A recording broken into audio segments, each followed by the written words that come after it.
Para 30th, Surah Kausar, full surah. نحمده ونصلي على رسوله الكريم أما بعد فأعوذ بالله من الشيطان الرجيم بسم الله الرحمن الرحيم رب اشرح لي صدري ويسر لي أمري واحلل عقدة من لساني يفقهوا قولي ربي زدني علما. السلام علیکم ورحمۃ اللہ وبرکاتہ. آج ہم سورہ الکوثر شروع کریں گے انشاءاللہ. یہ سورہ مکہ معظمہ میں نازل ہوئی تھی اور اس زمانے میں نازل ہوئی تھی میری بہنوں جب حضور پاک صلی اللہ علیہ وسلم کو انتہائی دل شکن حالات سے سابقہ درپیش تھا. یعنی حضور پاک صلی اللہ علیہ وسلم was passing through extremely discouraging حالات. اچھا، اس سے پہلے سورہ ضحیٰ اور سورہ الم نشرہ میں آپ دیکھ چکے ہیں کہ نبوت کے ابتدائی دور میں جب رسول اللہ صلی اللہ علیہ وسلم شدید ترین مشکلات سے گزر رہے تھے، پوری قوم ہاسٹائل ہو چکی ہوئی تھی، دشمنی پر تلی ہوئی تھی، مزاحمتوں کے پہاڑ راستے میں حائل تھے، مخالفت تھی، اپوزیشن ہر طرف سے اپوزیشن تھی. اور حضور پاک صلی اللہ علیہ وسلم اور آپ کے چند ساتھیوں کو دور دور تک کہیں کامیابی کے چانسز نظر نہیں آتے تھے. اس وقت آپ کو تسلی دینے اور آپ کی ہمت بندھانے کے لیے، آپ کو انکریج کرنے کے لیے اللہ تعالیٰ نے کافی آیات نازل فرمائی. سورہ ضحیٰ میں فرمایا آیت نمبر 4 اور 5 میں اٹ سیز، اور یقیناً تمہارے لیے بعد کا دور، یعنی ہر بات کا دور پہلے دور سے بہتر ہے، اور عنقریب تمہارا رب تمہیں وہ کچھ دے گا جس میں تم خوش ہو جاؤ گے. اور الم نشرہ آیت نمبر 4 میں فرمایا اٹ سیز، اور ہم نے تمہارا ذکر بلند کر دیا. یعنی دشمن تمہیں ملک بھر میں بدنام کرتے پھر رہے ہیں، مگر ہم نے تمہارا نام روشن کرنے اور تمہیں ناموری عطا کرنے کا سامان کر دیا. اور آیت 5 اور 6 سیز، پس حقیقت یہ ہے کہ تنگی کے ساتھ فراخی بھی ہے، یقیناً تنگی کے ساتھ فراخی بھی ہے. یعنی اس وقت حالات کی سختیوں سے ڈس ہارٹن نہ ہو، پریشان نہ ہو. عنقریب یہ ہارڈشپ کا دور ختم ہونے والا ہے اور کامیابیوں کا دور آنے والا ہے.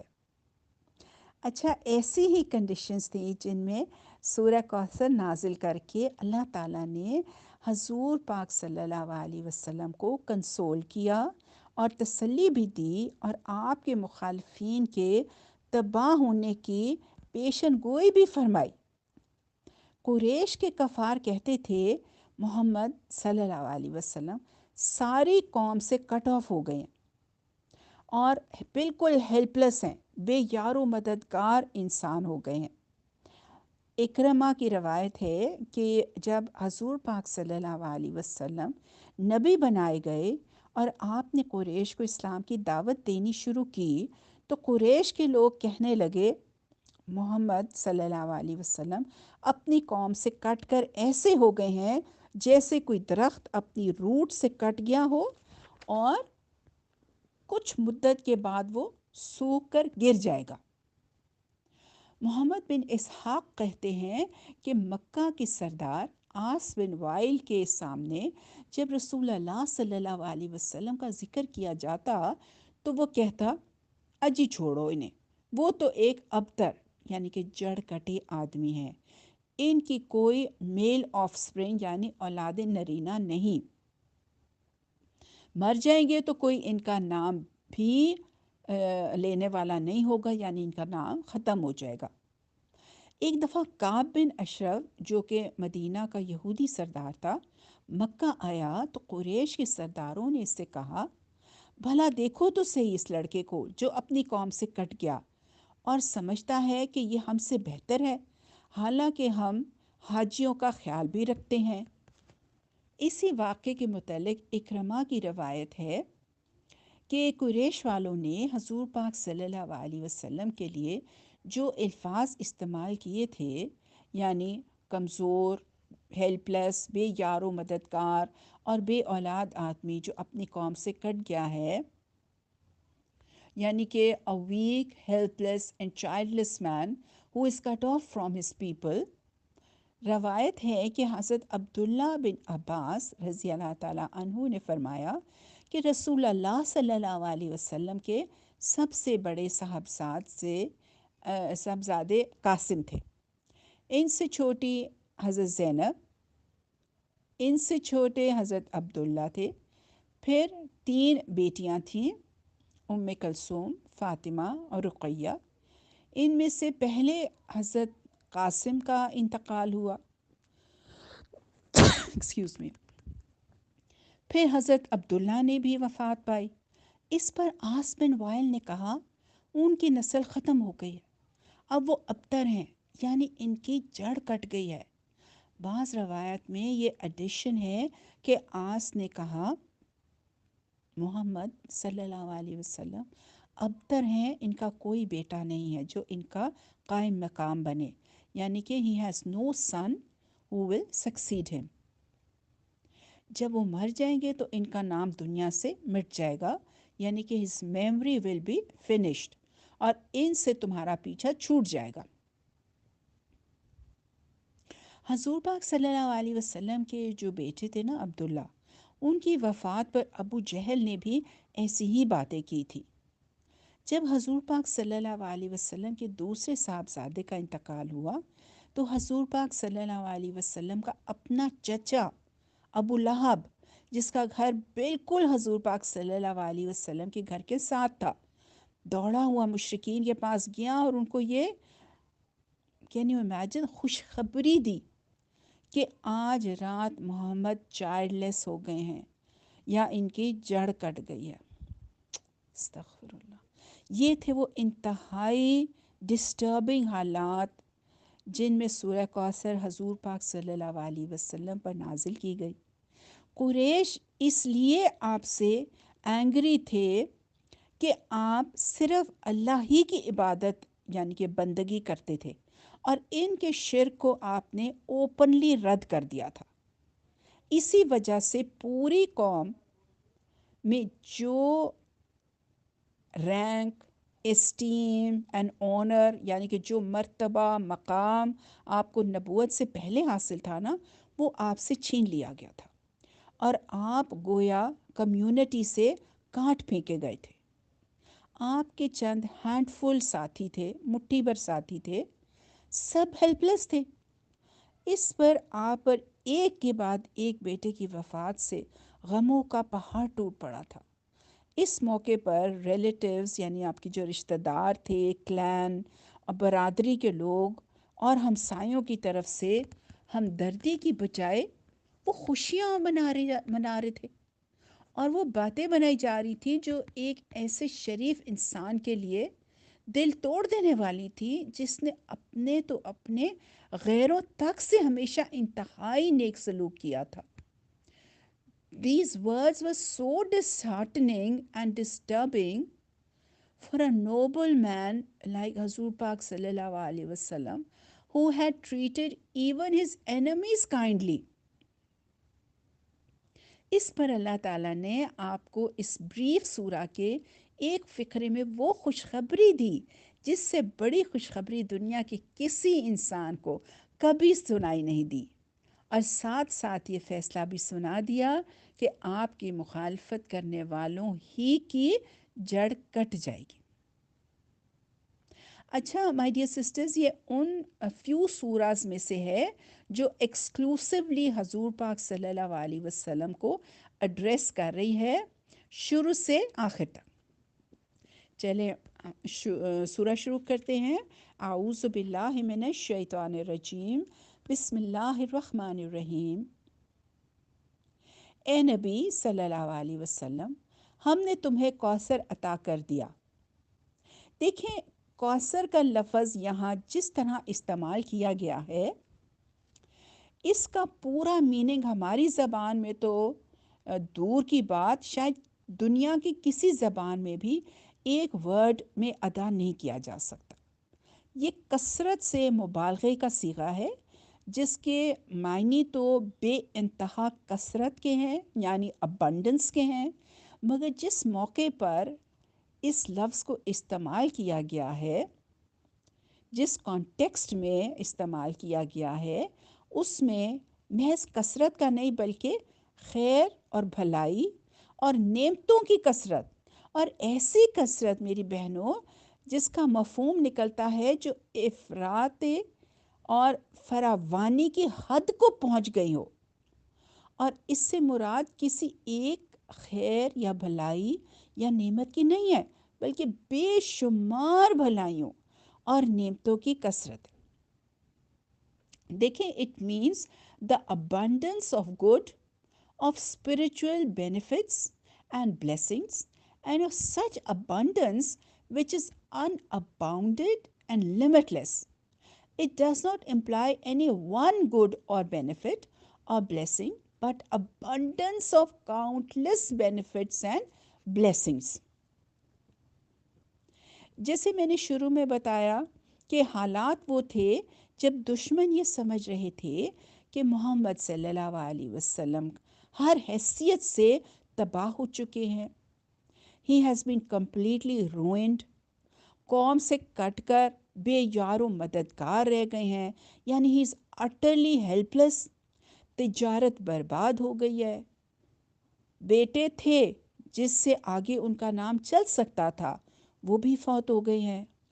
بات ایسی لے کر اٹھے کہ چند گنے چنے آدمی چھوڑ کر مکہ تو درکنار پورے عرب میں کوئی اس کو سننا تک گوارا نہیں کرتا۔ اس لیے ان کے مقدر میں اس کے سوا کچھ نہیں ہے کہ جیتے جی فیلئر اینڈ ڈس اپوائنٹڈ ہوں، اور جب وفات پا جائیں تو دنیا میں کوئی ان کا نام لیوا بھی نہ ہو۔ In these conditions my dear sisters, جب حضور پاک صلی اللہ علیہ حضور پاک جب اللہ تعالیٰ کی طرف سے یہ فرمایا گیا کہ ہم نے تمہیں کوثر عطا کر دیا، تو اس سے آٹومیٹکلی یہ مطلب نکلتا ہے کہ تمہارے مخالف فولش لوگ تو یہ سمجھ رہے ہیں کہ تم روئن ہو گئے ہو، برباد ہو گئے ہو، اور نبوت سے پہلے جو نعمتیں تمہارے پاس تھیں وہ بھی تم سے لے لی گئی ہیں۔ لیکن حقیقت یہ ہے کہ ہم نے تمہیں بے انتہا خیر اور بے شمار نعمتیں، کاؤنٹ لیس بلیسنگ سے نواز دیا۔ اس میں اخلاق کی وہ بے نظیر خوبیاں، یعنی میچ لیس مورل کوالٹیز ہیں جو حضور پاک صلی اللہ علیہ وسلم کو بخشی گئیں۔ اس میں نبوت و قرآن اور علم، وزڈم، حکمت کی وہ عظیم نعمتیں بھی شامل ہیں جو آپ کو عطا کی گئیں۔ اس میں توحید اور ایک بہترین نظام زندگی کی نعمت بھی شامل ہے۔ اس میں آپ صلی اللہ علیہ وسلم کا نام بلند کرنے کی نعمت بھی شامل ہے، جس کی بدولت حضور پاک صلی اللہ علیہ وسلم کا نام 1400+ سال سے دنیا کے ہر کونے میں بلند ہو رہا ہے اور قیامت تک بلند ہوتا رہے گا۔ اس میں یہ نعمت بھی شامل ہے کہ آپ کی دعوت سے ایونچولی ایک ایسی ورلڈ وائڈ امت وجود میں آئی جو دنیا میں ہمیشہ کے لیے دین کو کیری کرنے والی بن گئی۔ اس میں یہ نعمت بھی شامل ہے کہ حضور نے اپنی آنکھوں سے اپنی زندگی ہی میں اپنی دعوت کو انتہائی کامیاب دیکھ لیا، اور آپ کے ہاتھوں سے وہ جماعت تیار ہو گئی جو دنیا کو ڈومینیٹ کرے۔ اس میں یہ نعمت بھی شامل ہے کہ بیٹوں سے محروم ہو جانے کی وجہ سے دشمن تو یہ سمجھتے تھے کہ آپ کا نام و نشان دنیا سے مٹ جائے گا، لیکن اللہ نے صرف یہی نہیں کہ مسلمانوں کی صورت میں آپ کو وہ اسپریچول اولاد عطا فرمائی جو قیامت تک آپ کا نام روشن کرنے والی ہے، بلکہ آپ کی طرف سے ہی اتنے سارے صحابہ بھی تیار ہو گئے۔ یعنی کہ it means he has been given excellent character and manners. Allah and his angels send Salah upon him. It is referring to the prophethood and the Quran given to him. It means it's Islam itself. It means he has been given a large amount of followers. The prophet's mention has been elevated to a very high level